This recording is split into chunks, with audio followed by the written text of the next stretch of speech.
Polavaram project authority ఆధ్వర్యంలోని ప్రత్యేక committee Bhadradri జిల్లాలోని పోలవరం ముంపు ప్రాంతాల్లో పర్యటించింది.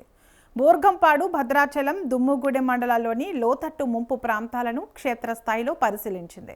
భద్రాచలం, సుభాష్ నగర్ కాలనీ, గోదావరి కరకట్ట, విస్టా కాంప్లెక్స్ ప్రాంతాల్లో కూడా కమిటీ సభ్యులు తనిఖీలు చేశారు. ముంపు ప్రభావంపై సమగ్ర నివేదికను ప్రభుత్వానికి సమర్పించనున్నట్లు అధికారులు తెలిపారు.